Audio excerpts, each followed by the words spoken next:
At Ross, you'll find everything your kids need when they go back to school. From fashion to school supplies to dorm room decor, Ross has it all. Because it isn't just the first day of school for them. It's a new year, a new look, and endless possibilities. When they walk back through those school doors, they're a different kid than the one who walked out months ago, ready for anything. Back to school starts at Ross. Find your nearest Ross at rossstores.com.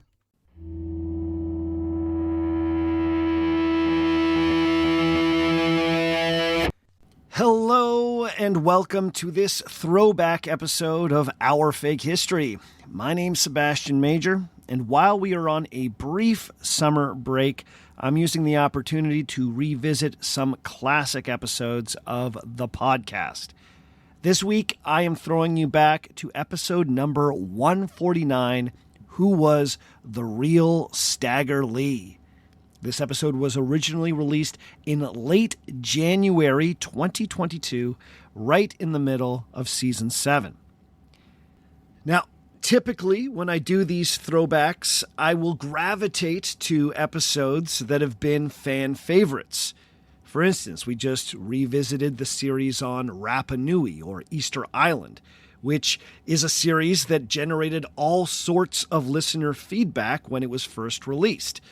It's a series people often mention as the one that got them into Our Fake History. When I go back to those popular episodes, it's kind of like I'm playing the hits. But today, I'm going to hit you with a bit more of a deep cut.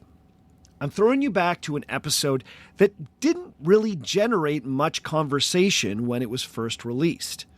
Now, that's not to say that people didn't like it. I don't remember getting any negative comments. This was just one of those episodes that seemed to float by without much notice. But believe it or not, this is one of my personal favorite episodes of Our Fake History. In fact, I think that this is low-key one of the best one-off episodes I have ever created. Why? Well, I'm glad you asked. First, this episode is a perfect example of the original premise of the podcast. Over the years, I've stretched the boundaries of Our Fake History to include different types of historical stories. At a certain point, I realized that if this podcast was going to last for years, then I needed to be flexible with the premise. But this episode is a fastball right down the middle. I'm not getting cute with the definition of fake history here. I'm exploring a well-known folktale and asking if there's a kernel of historical truth at its heart. When I was listening back, I was struck by how tight and well-structured this episode was. I'm not sure I always hit that mark, so this episode felt like a particularly good example of what I'm always striving to do. I think this episode strikes a good balance between the myth of Stagger Lee and the real history which inspired the legend. And I think at the heart of this episode, there is a very surprising historical story.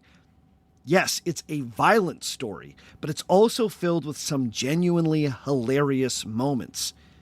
The details about the raucous trial of Lee Shelton delighted me all over again when I was re-listening to the episode.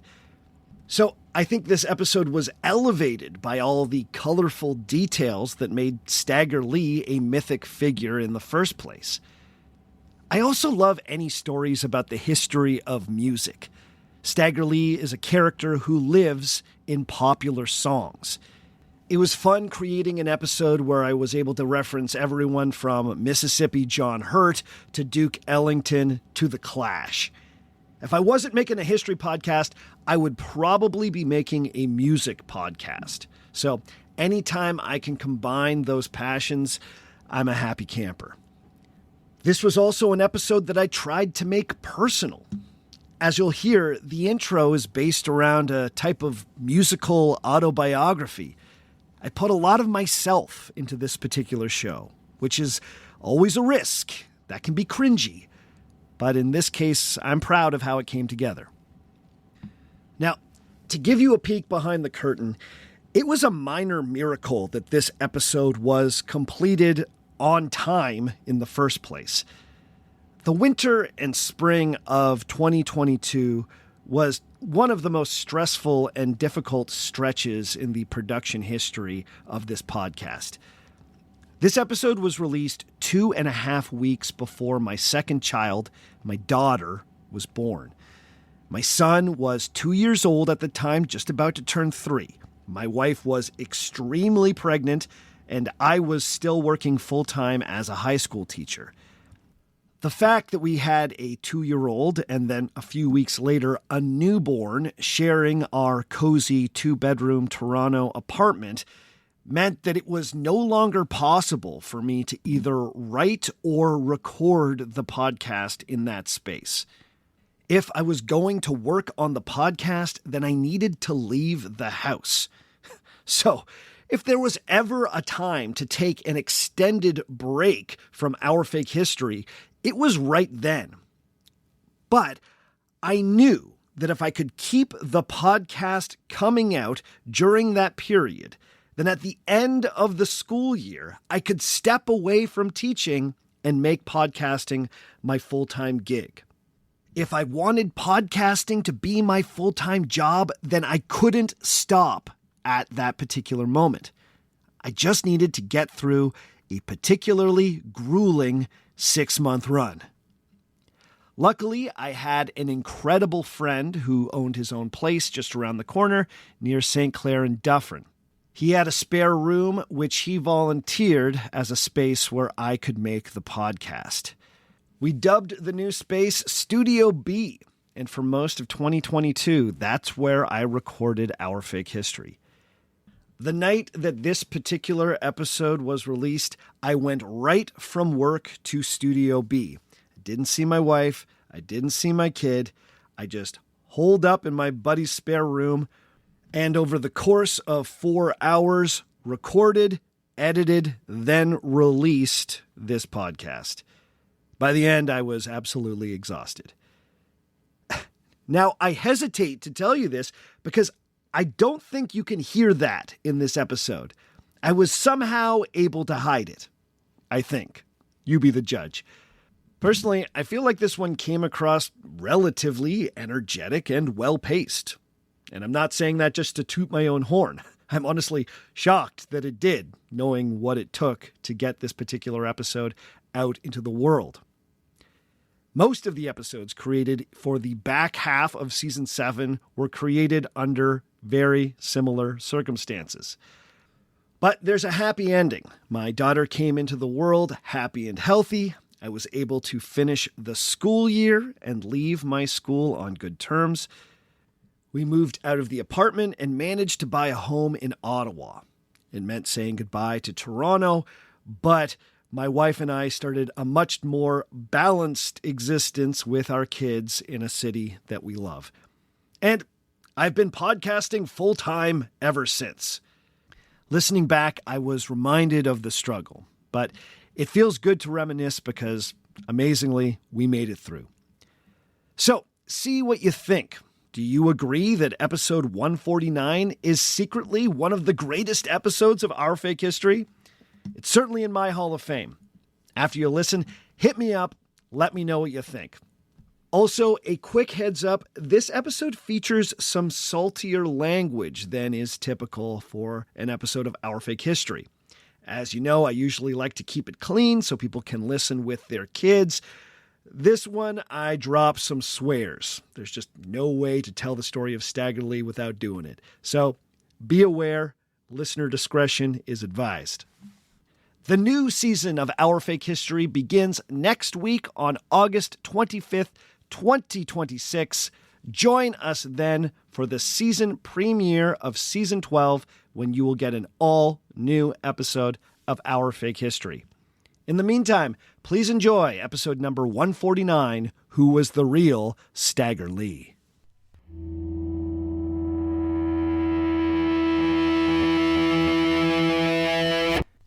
Do you remember the first time you heard some music that really scared you? I don't mean surprised you or thrilled you. I mean really frightened you. Was there ever a moment in your young life when someone around you, maybe an older family member, a friend, a neighbor, a slightly irresponsible babysitter, threw on some music that felt not just naughty, but straight up evil? Growing up in a house where music was always on as a kid, I thought there wasn't much musically that could freak me out. I was given a pretty thorough classic rock education by my parents, and I remember learning fairly early on that even artists that seemed scary were mostly just pretending to be monsters. My parents used to rent me a VHS video of classic Muppet Show episodes, and my favorite episode by far was the one with Alice Cooper. I remember really enjoying his whole Halloween shtick. Now that one sticks out in my mind because I clearly remember my mom saying something like, people used to think this guy was really scary, but look, he's dancing with Miss Piggy. Now that lesson mostly stuck with me. But then when I was around 10 years old, I had my first few experiences with music that were truly frightening. It was in that year that Marilyn Manson released his cover of the Eurythmics' Sweet Dreams. I remember stumbling upon that music video while flipping through the channels, and I remember being legitimately scared, like I should not be watching this levels of frightened. That summer, I went to summer camp, and I had a counselor who was deep into rap. Now, this was 1995, so he was pumping a lot of Notorious B.I.G., Wu-Tang Clan, and Cypress Hill. Insane in the Brain was on particularly high rotation that summer. But at first, this music really freaked me out. It lived well outside the guitar rock milieu that I'd been brought up around. Not only were the sounds brand new, but the lyrics, at least the ones I could understand, they were shocking. These were stories about bad guys doing bad things. Or at least that's how it seemed to me, being a white 10-year-old from the suburbs of Toronto. When you listened to that music, it kind of felt like you were being bad too. And at 10, I wasn't quite ready for it. But once I got over the initial shock, this music became very alluring. It took me a few years to find my way back to those albums. But what was once overwhelming as a preteen became thrilling as a teenager. The characters on those albums, which a few years earlier had struck me as aggressive and malevolent, now seemed very, very cool. These guys were badasses. They were tough. They were smart. They had no illusions about the world they were living in, and they were going to get theirs. These guys did whatever the hell they wanted to do, and they dared you to tell them to stop. It was hard not to love it. Now, even though my experience as a white kid from suburban Canada could not have been further away from the world being described by Method Man, Raekwon, or Biggie Smalls, there's something about the idea of an unstoppable badass living outside the law that is deeply attractive. I also came to understand that not every track needed to be read as a documentary. Some of these songs were clearly just fantasies, criminal character studies, or the musical equivalent of mob movies. The one that always comes to mind is the Notorious B.I.G. track, Gimme the Loot, from his immortal album Ready to Die. Now, if you're not familiar with Gimme the Loot, musically, it's a truly impressive bit of hip-hop artistry. The song presents itself as a duet with two vocalists trading verses, but what many fans, including myself, didn't immediately realize is that Biggie Smalls is playing both parts on the song, changing his voice to sound like two different characters. It's a very cool effect. Now, the song is basically these two characters describing a crime spree. They're going to hit the town and stick up every last person they come across. And anyone who gets in their way is going to get shot. It's as simple as that. But the song is deliberately heightened to the point of being kind of funny. In the midst of all the gunplay and the blood splatter, there are some seriously memorable punchlines. In one of the most over-the-top moments, Biggie raps that he would even rob a pregnant woman, saying, quote, "Give me the baby rings and the #1 mom pendant," end quote. It's ridiculous, and it's a clue that maybe we shouldn't be taking this whole thing all that seriously. "Gimme the loot" is pure hyperbole, but it works as part of the mythology of the character that the rapper, Christopher Wallace, was building in his art. The character of Biggie Smalls, the notorious B.I.G. Hip-hop scholars far more eminent than I can parse the bits of autobiography from the fiction in Biggie's lyrics, but there's no argument that Wallace was constructing a very specific hip-hop persona. The notorious B.I.G., the character, was the undisputed king of the streets, a gunfighter, a stick-up artist, a merciless avenger, a crime boss, a ladies' man, and a violent anti-hero.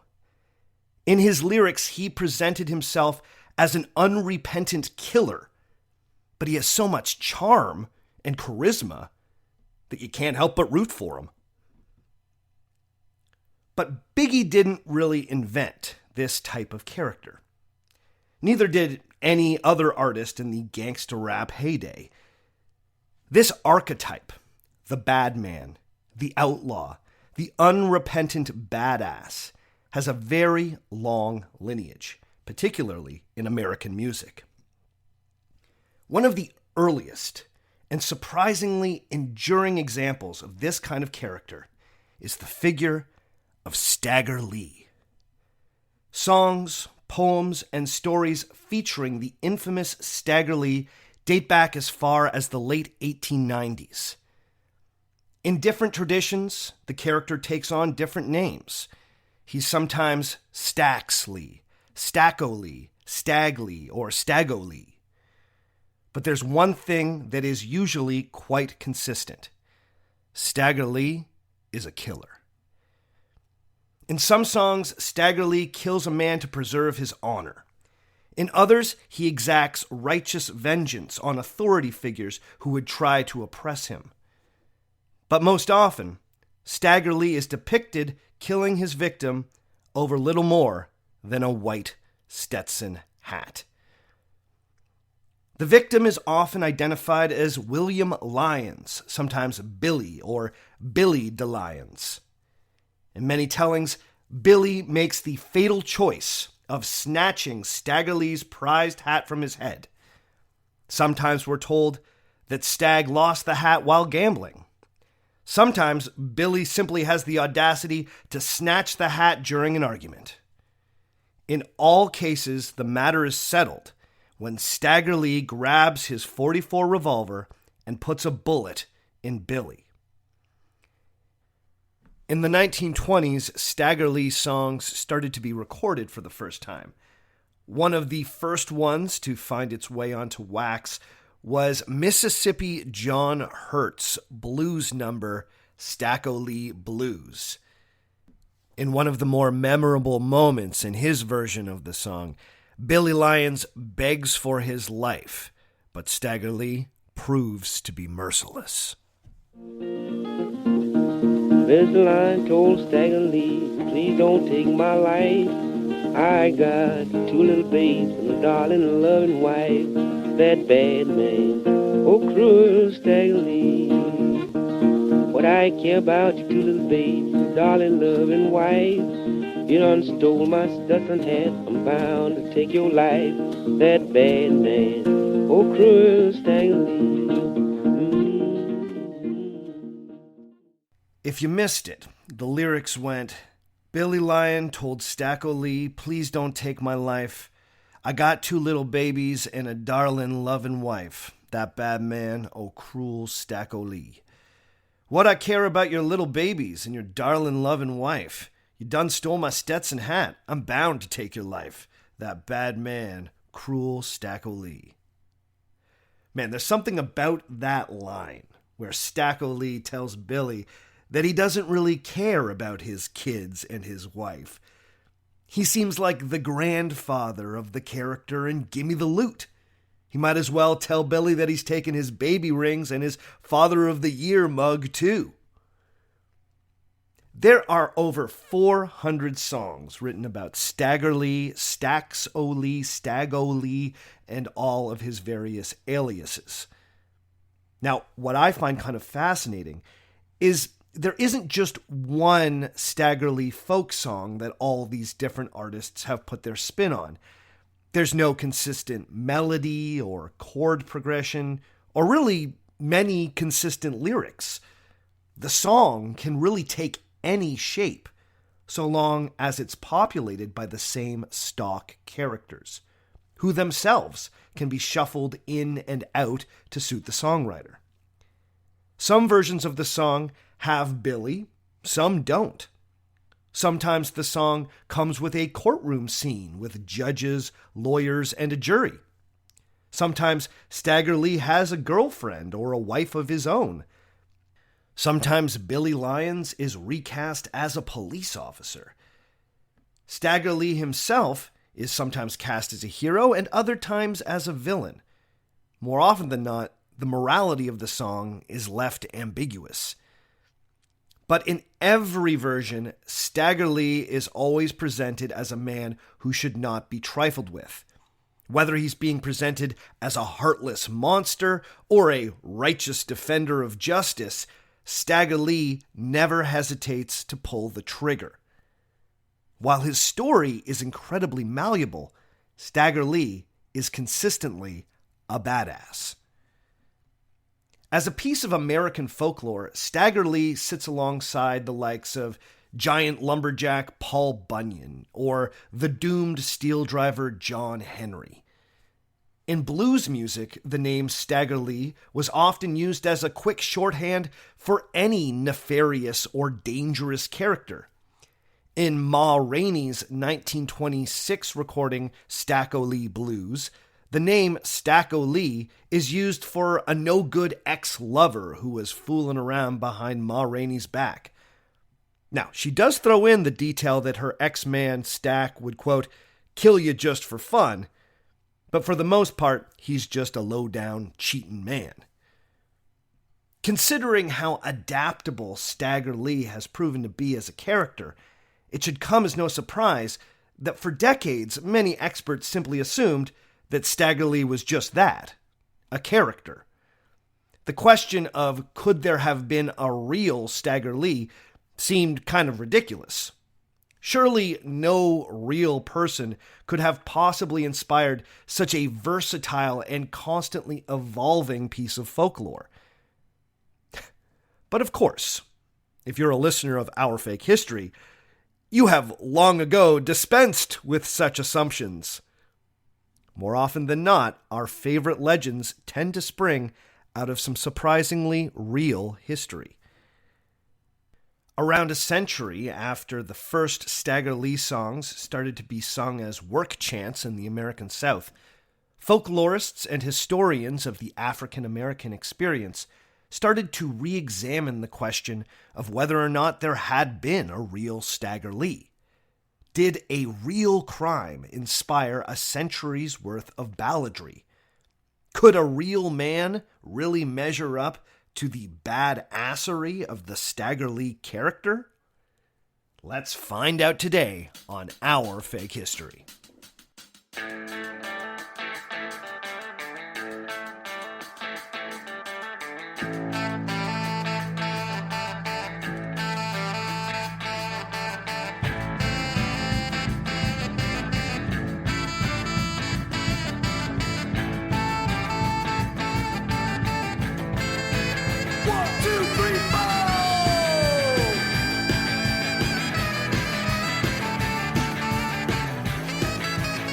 Episode number 149, who was the real Stagger Lee.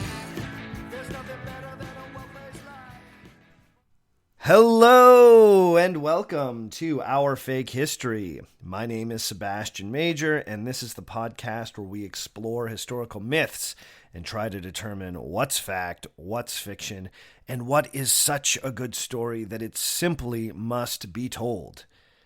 Before we get going this week, this is just another friendly reminder that if you would like to listen to this podcast completely ad-free, then you just need to head over to patreon.com/ourfakehistory and start supporting the show at $5 a month or more.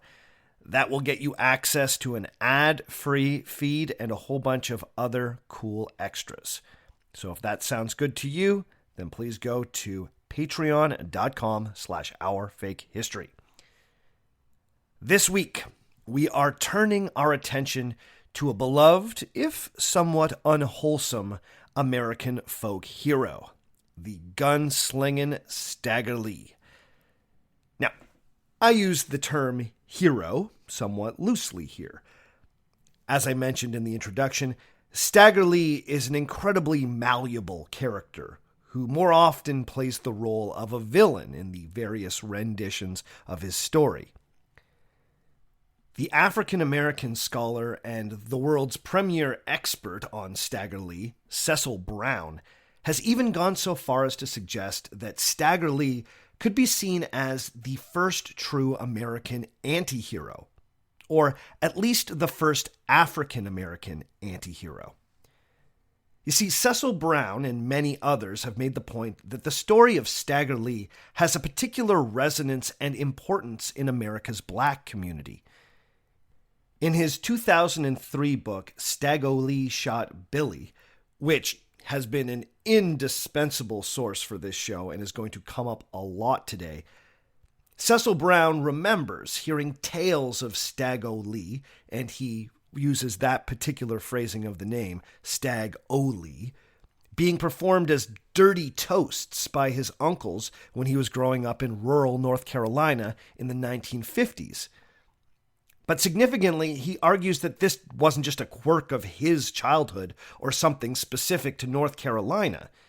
He argues that for most of the 20th century, Staxs O'Lee was a character that had special significance to black people all over the United States. According to Cecil Brown, quote, "Black people hold Staxs O'Lee before them like a charter whose meaning is implicit.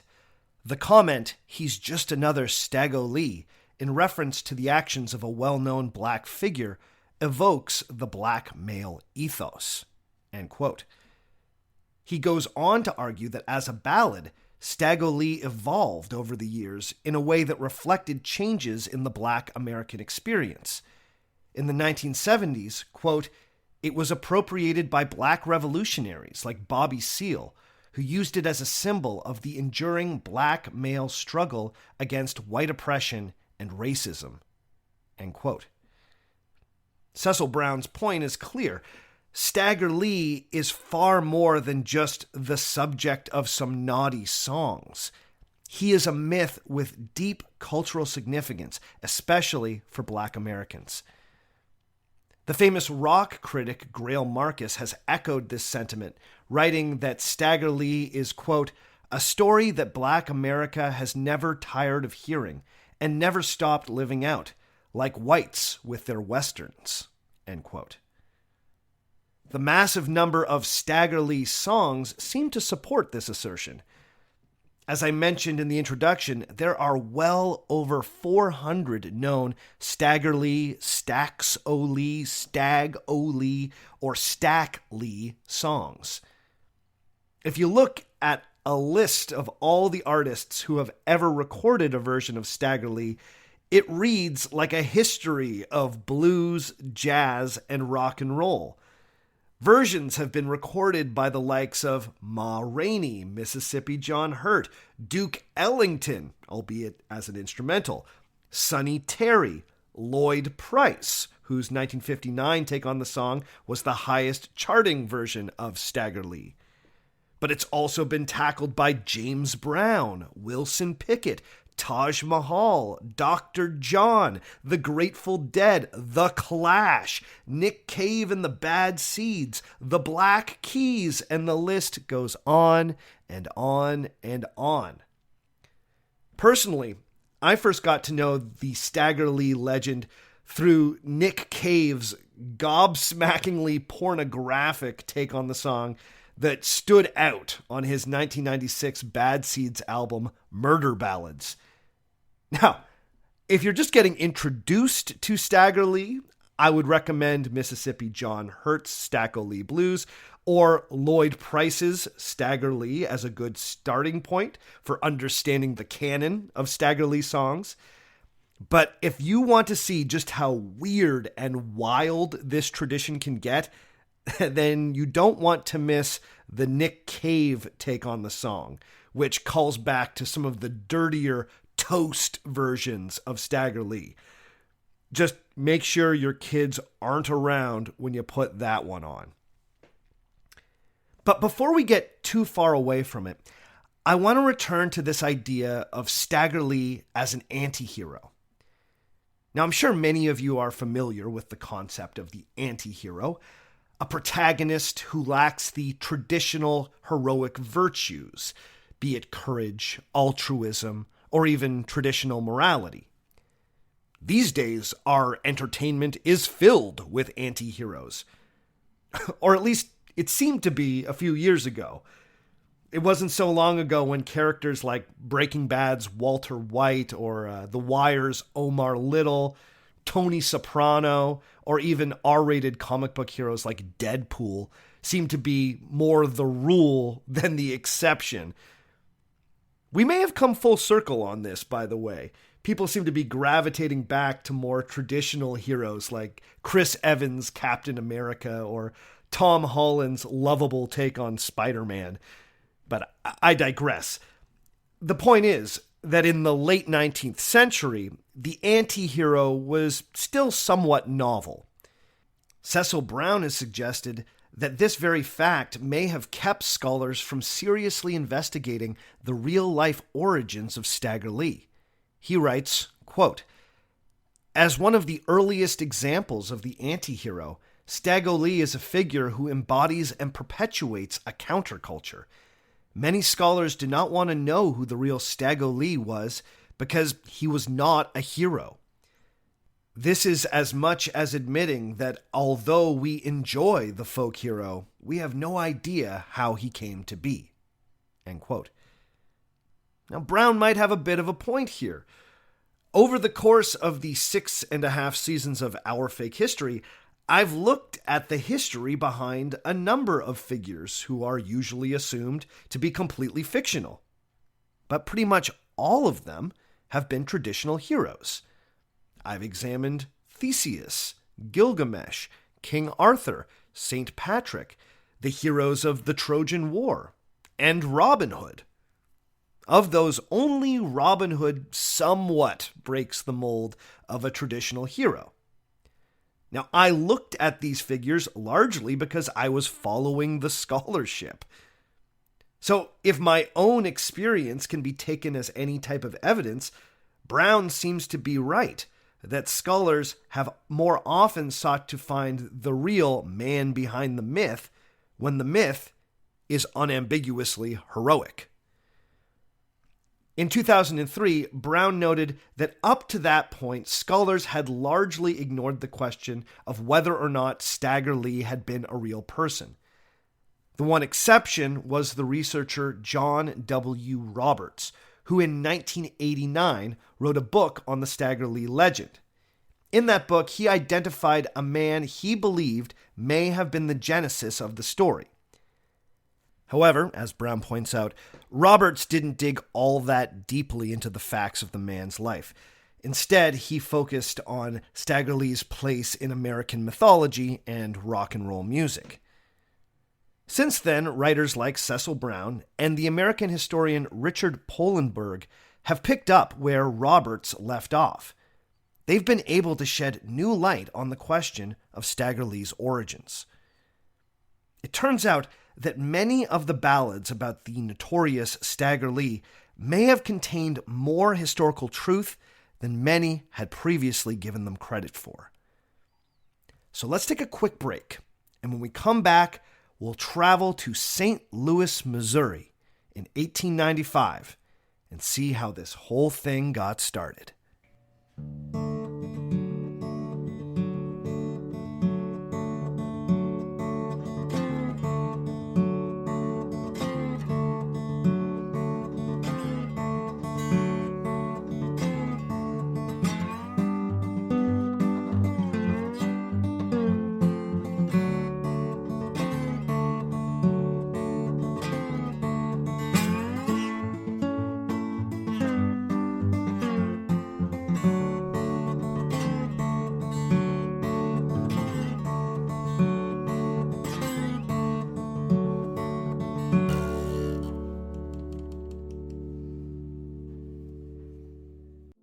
30 years ago, an island off Manhattan almost brought down New York City. Who will you trust? Your friends and neighbors? Or will you trust the people 5 miles overseas? This is a story about neighbors turning on each other and what happens when a forgotten place decides it's had enough. But we're not stopping, are we? Listen to Revisionist History, The Staten Island Problem, wherever you get your podcasts.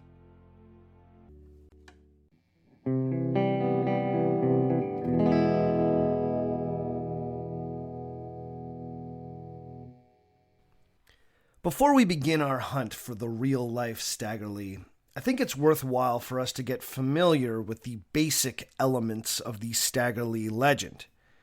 Now, I gave you a few details in the introduction, but to get the whole story, I think we need to dive deeper into some song lyrics.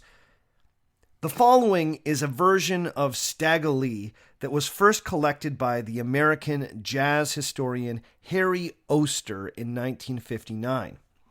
This version of Stagger Lee was sung to Oster by a man named Hogman Maxey, who was an inmate at Louisiana's infamous Angola State Penitentiary. Now, by 1959, Stagger Lee songs had been around for at least 60 years.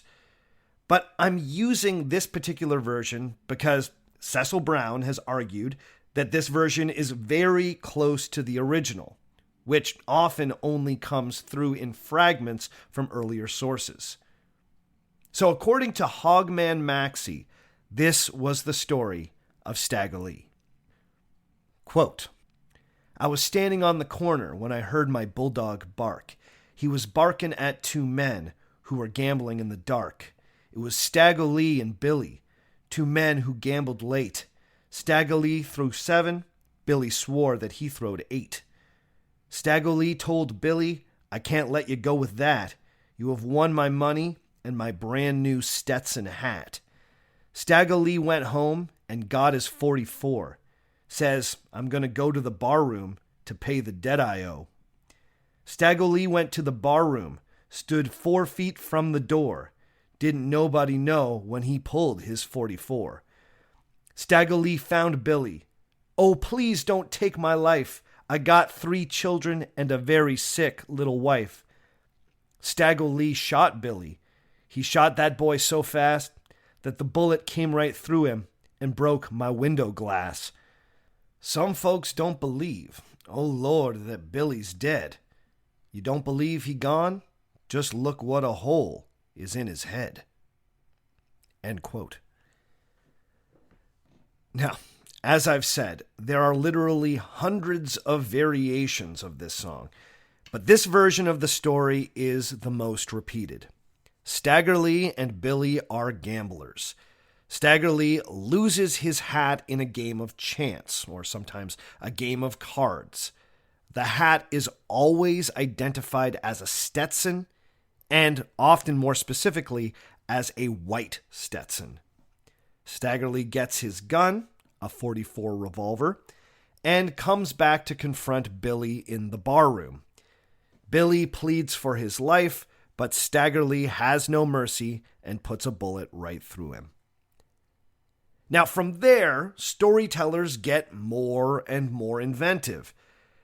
Stagger Lee songs kind of become like that old joke, The Aristocrats. And if you haven't seen the documentary on the aristocrats joke, go and treat yourself right now. The idea is that the structure is relatively simple, but the singer or the toaster can have fun making the story as crazy as they can imagine. The song becomes about how bad you can make Stagger Lee, how creative you can be with your exaggerations of his badness. For example, in the book Black Folk Tales, the author Julius Lester throws in details like, quote, Stagger Lee was so bad that flies wouldn't even fly around his head in the summertime and snow wouldn't fall on his house in the winter, end quote. There's even a whole genre of Stagger Lee verses where Stagger Lee goes to hell and takes over for the devil. In Tennessee Ernie Ford's take on the song, a rendition he called Stagolee, he sings, quote, When the devil see Stack comin', he holler, now listen to me. Hide the children and the money, 'cause Stack O'Lee is worse than me. Stack O'Lee grabbed hold of the devil and threw him up on the shelf, said, your working days are over, I'm going to run the place myself. End quote. Awesome. I can't help but love the idea of the devil being afraid of Stagger Lee. Now, as you can imagine, when you have all these variations and mythic exaggerations, examining these songs for clues about real events can be tricky. Nevertheless, researchers like John Roberts, Richard Pullenberg, and of course Cecil Brown have demonstrated that when you strip the Stagger Lee story back to its most basic elements, it aligns quite neatly with a real crime that was committed on Christmas in 1895 in St. Louis, Missouri. At the risk of blowing what could have been saved as some sort of climax, yes, there most certainly was a real Stagger Lee. Now, I needed to let that cat out of the bag right here, because for the rest of our examination to make any sense, that fact needs to be established. Researchers have determined that a man named Lee Shelton, who went by the nickname Stack Lee, was undoubtedly the basis for the legendary Stagger Lee. Here's what we know. Lee Shelton was an African-American man born in Texas in 1865. By the 1890s, he had migrated to Missouri and had set himself up in the booming town of St. Louis. In the 1890s, St. Louis was the fourth largest city in the United States. During the heyday of steamboat travel on the Mississippi River, St. Louis had become one of the most important river port cities. The economy flourished and the population swelled. But this was also the heyday of Jim Crow. The city was deeply segregated, with 85% of the city's sizable black population being forced to live on just 2% of the city's total area. Informal types of segregation were eventually codified into law.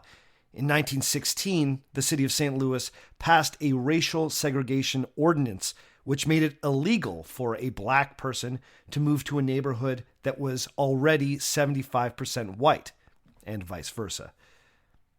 This meant that the black parts of town were quite crowded, and given the limited economic opportunities for black Americans in this period, they were poor. But despite these harmful racist policies, Black St. Louis still managed to flourish culturally.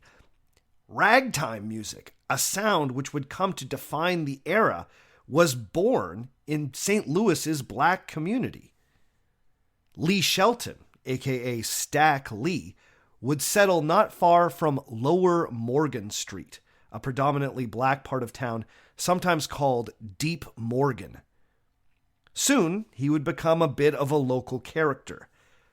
Stack Lee was a carriage driver by trade, but by 1895, he also owned a club known as the Modern Horseshoe Club.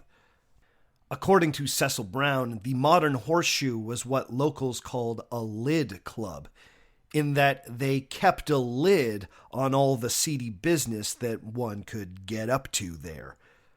The modern horseshoe would have presented as a tavern, but it would have doubled as a bordello and a gambling den. In fact, the modern horseshoe club had a reputation as one of the most happening joints in Deep Morgan. But what's interesting is that in the Stagger Lee legend, the horseshoe is rarely brought up. Instead, another of the city's infamous bordellos, a spot called the Bucket of Blood, usually finds its way into the songs. And I kind of get it. If you've got a place in St. Louis called the Bucket of Blood, as a songwriter, how are you not going to use that? It's just way too good. Now, as a carriage driver, Staxs Lee was well positioned to act as an intermediary between sex workers and the men he would pick up at the steamboat docks or at train stations. Even his nickname, Staxs Lee, may have been a sneaky allusion to prostitution. You see, there'd been another man who went by the name Staxs Lee, who was apparently a well-loved steamboat captain who worked on the Lee Line. The Lee Line of steamboats that chugged up and down the Mississippi were known for essentially being floating brothels where chambermaids could be paid for sexual favors. Lee Shelton may have taken the name Staxs Lee because, for those in the know, it may have had subtle sexual connotations.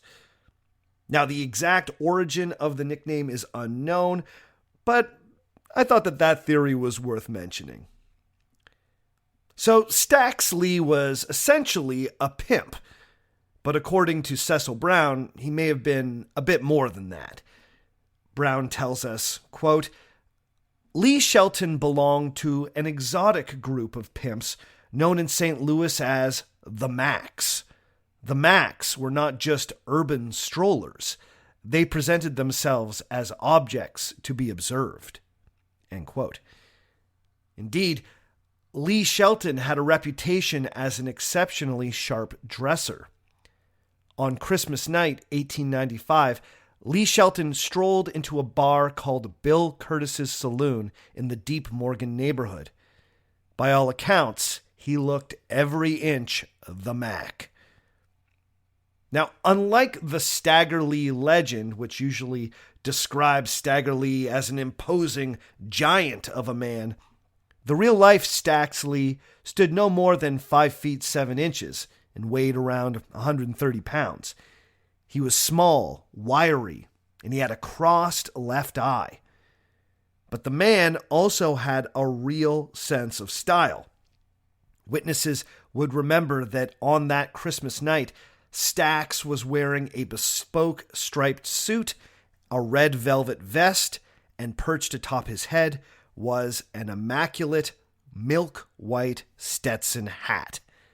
Yes, ladies and gentlemen, the hat was totally real. Not long after entering the saloon, Staxs noticed someone he knew standing at the bar. It was his friend, William Lyons. Yeah, Billy Lyons. According to an eyewitness, a certain George McPharow, the two men greeted each other and struck up a conversation. They bought each other some drinks. They joked, they laughed, they carried on like old buddies. Until, according to McPharow, the conversation turned to politics. The conversation became a shouting match, and then it got physical. Staxs Lee grabbed the derby hat that was perched on top of Billy Lyons' head and broke the form, completely ruining it. Lyons demanded that Lee Shelton pay him 6 bits, or 75 cents, to compensate for the wrecked derby. Staxs Lee refused. So Billy Lyons grabbed Lee Shelton's white Stetson hat off his head. Now Staxs Lee was angry, and he demanded his hat back, saying that if Billy didn't give it up, he would, quote, blow his brains out, end quote. Just to show he was serious, Staxs Lee drew a .44 revolver and pointed it at Billy. At that point, the bar very quickly cleared out, leaving only the bartenders and a few brave patrons like George McPharow to see what happened next. Billy remained defiant. According to McPharow, Lyons reached into his pocket, pulled out a knife, and said, quote, "You cockeyed son of a bitch, I'm going to make you kill me," end quote. That was all Staxs Lee needed to hear. He stood back, took aim, and shot Billy Lyons point blank in the gut. Billy fell to the ground, and Staxs Lee coolly walked over to him, picked up his hat, and then strolled out of the bar, very nonchalant. Billy was rushed to an infirmary and eventually a hospital, but he was beyond help. The bullet had passed through his kidney, and he would die at 4 a.m. that morning. As for Lee Shelton, he didn't try to make a run for it. He simply walked home, which is a pretty bold move after you've shot someone in public. The police were alerted fairly quickly, and Lee Shelton was arrested later that night. According to the police report, Staxs Lee was sleeping in bed when the cops found him. So, according to the police records, trial records, and the testimony of witnesses, the true story of the murder of Billy Lyons by Staxs Lee is remarkably close to the Stagger Lee ballads. In fact, it's almost shocking how close the real details are to the best-known song lyrics. Now, of course, there are some key differences. The guys weren't gambling, as is often said. Billy Lyons also never begged for his life. But otherwise, the legend of Stagger Lee, as remembered by Hogman Maxey some 60 years later, was remarkably accurate. So it's clear that there was a real Stagger Lee, and that the legend was just an exaggerated version of a totally real event. But the bigger and more challenging question is why Stagger Lee? Why did this crime inspire such an enduring piece of American folklore? Because on the surface, this seems like kind of an unremarkable event. I mean, sure, a murder is a murder, but this was one of hundreds of violent acts that happened in St. Louis in that year alone. And just think about how many people have been killed over something as stupid as a hat or a pair of shoes or a watch. It happens all the time. It still happens. So why did this one resonate? Why were the names Staxs Lee and Billy Lyons immortalized when so many others have been forgotten? Well, let's take another break.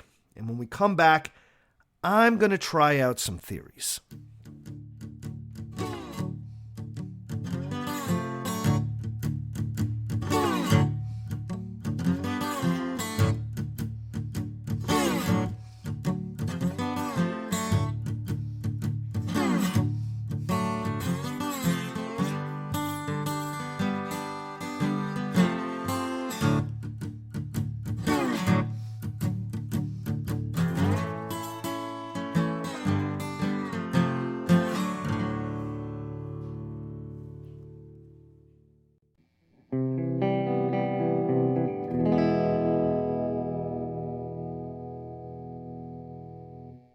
Why was it that Staxs Lee Shelton was immortalized as Stagger Lee, and so many other barroom brawlers have faded into obscurity? It's impossible to know for certain, but I think if we look a little bit closer at who Lee Shelton and William Lyons were, we might be able to formulate a theory. First, it's important to recognize that both Lee Shelton and William Billy Lyons were well-known people in the black community in St. Louis in 1895. These weren't a couple of nobodies squaring off at the bar. Both of these men had serious reputations and were fairly connected in St. Louis. William Lyons was known as a local tough guy. In fact, before this incident, he may have had a more violent reputation than Lee Shelton. But perhaps more importantly, he was connected to a group of civic-minded African Americans known as the Bridgewater faction. Henry Bridgewater was the operator of a popular establishment in Deep Morgan known as the Bridgewater Saloon. This saloon also acted as the de facto headquarters for black St. Louisans who were also members of the Republican Party. Now, it's worth remembering that the Republican and Democratic parties of the 1890s bear little resemblance to today's political parties of the same name. The Republican Party, being that it had been the party of Lincoln, the party of emancipation, and the party of Reconstruction, was often favored by newly enfranchised black Americans in the years following the American Civil War. But by the 1890s, American politics were shifting. The platforms of both political parties were realigning, and now both the Republicans and the Democrats were actively courting the increasingly important black vote. The Bridgewater faction represented the members of the St. Louis black community who remained stalwart Republicans. These folks tended to be a bit more well-established. They were often business owners. William Lyons' wife, who is so often referenced in the Stagger Lee songs, was Henry Bridgewater's sister.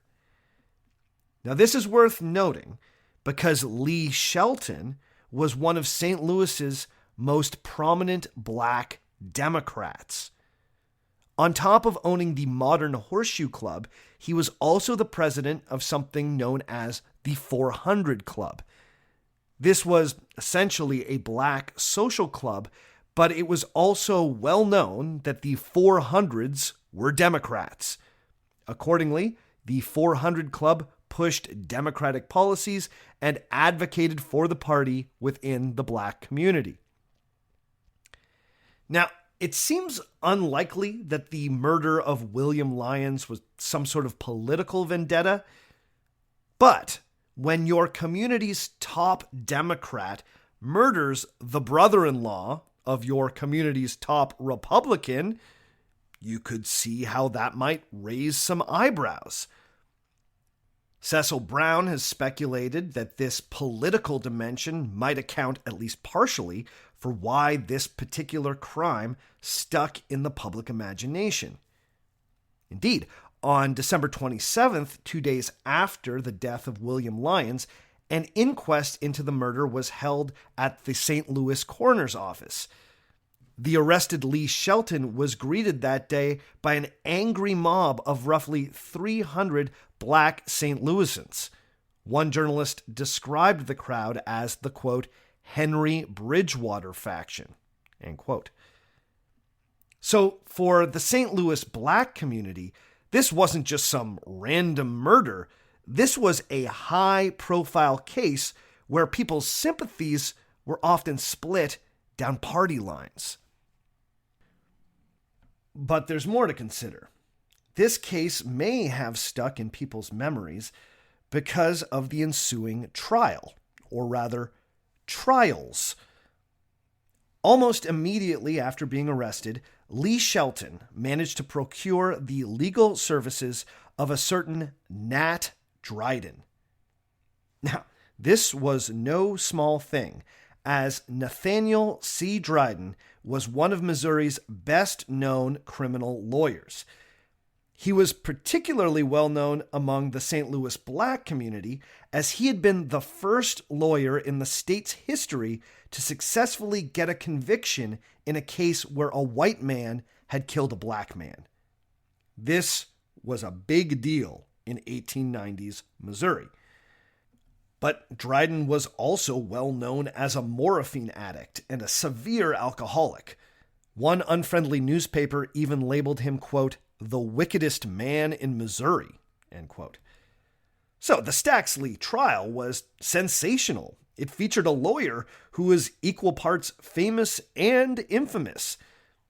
Now, the fact that Lee Shelton could afford a lawyer like Nat Dryden also shows you just how well-to-do he was.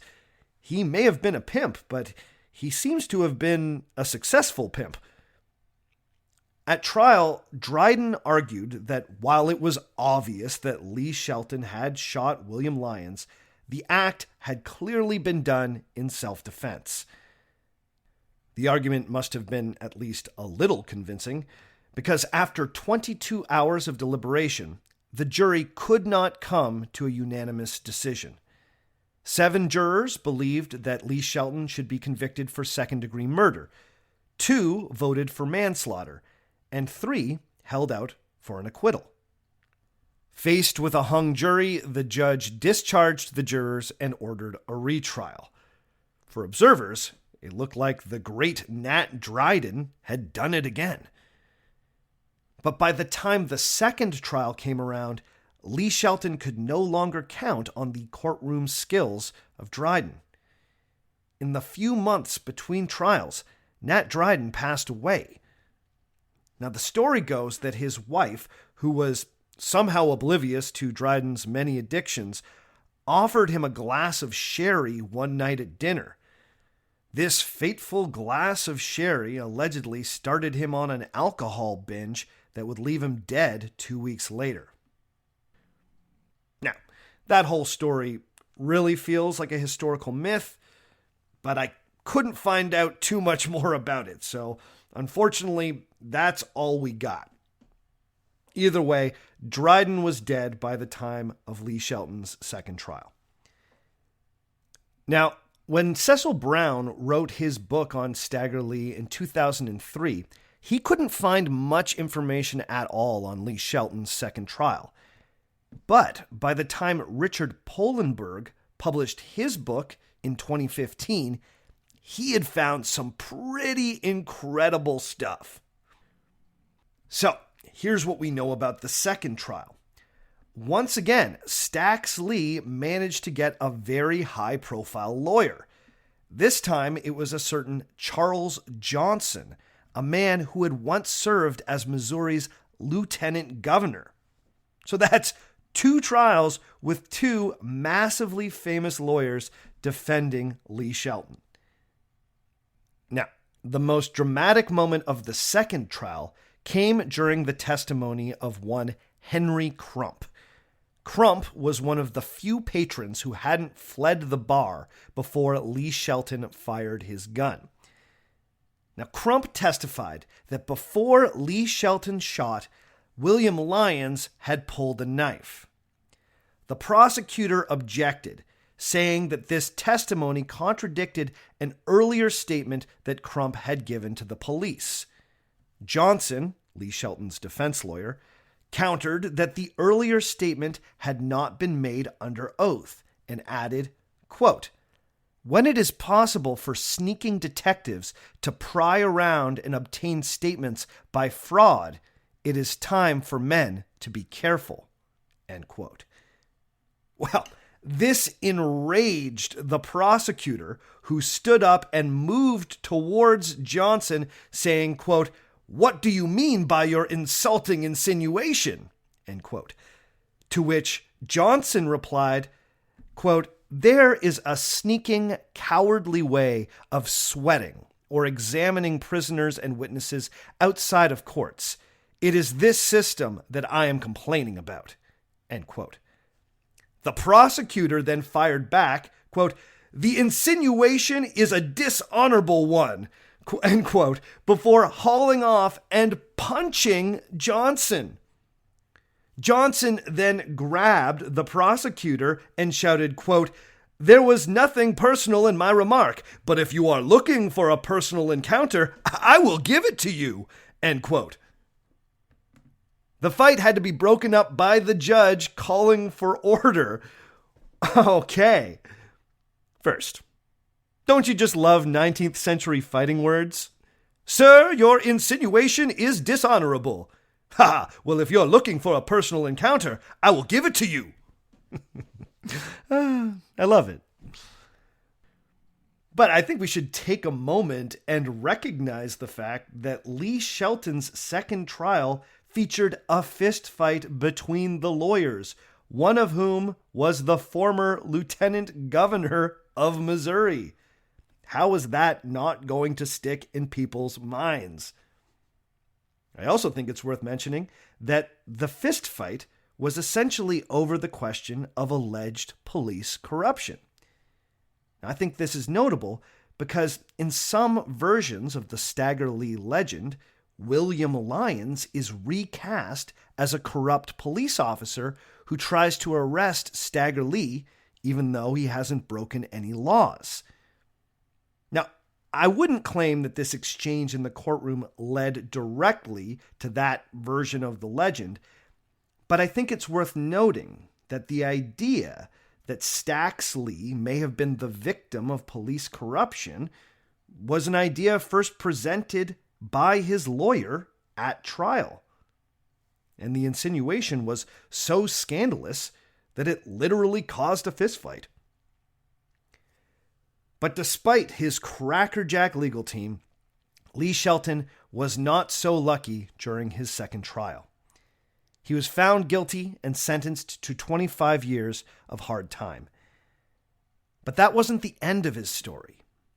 Over the years, there would be several high-profile appeals for clemency for Lee Shelton. At one point, a number of former jurors and even the judge from his second trial wrote the governor asking for clemency.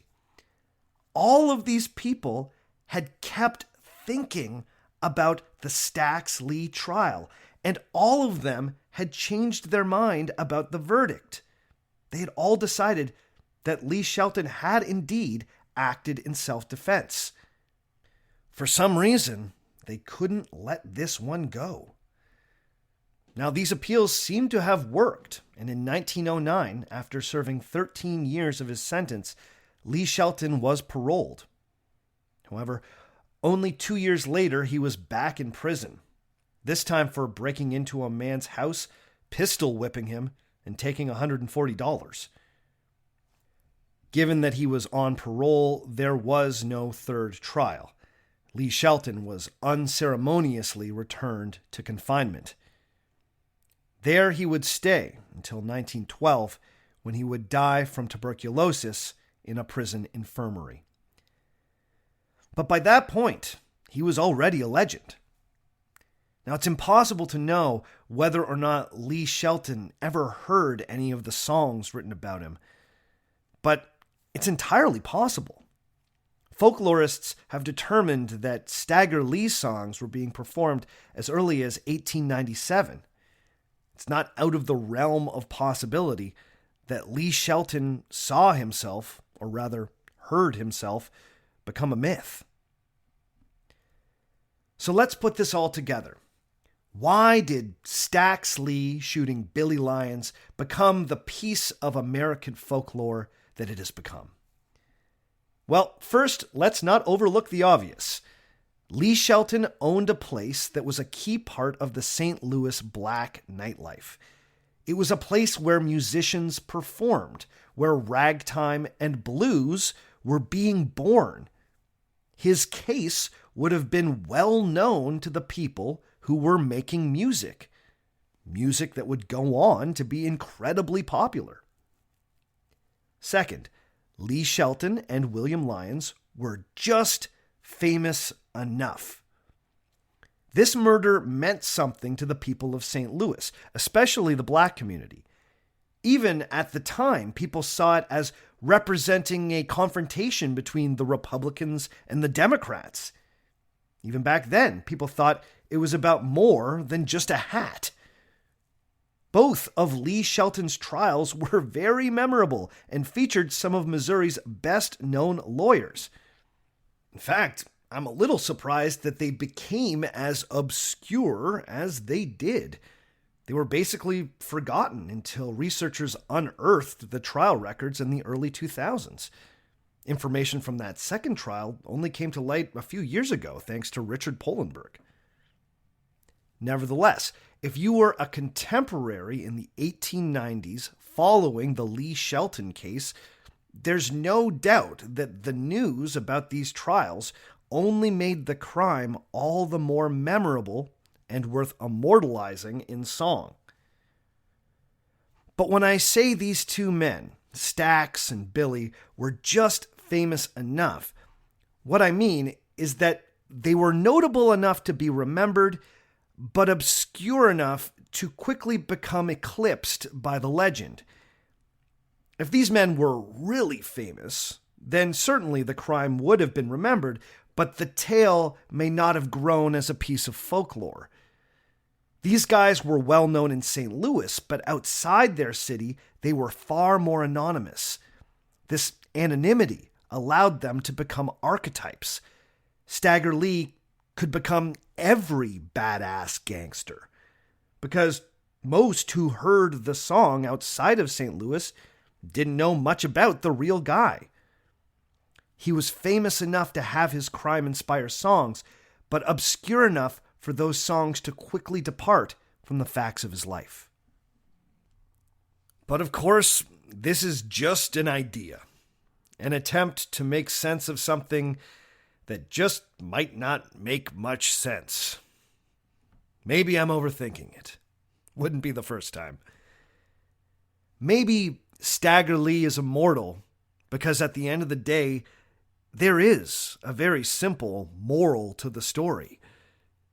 Whatever you do, don't mess with a man's hat.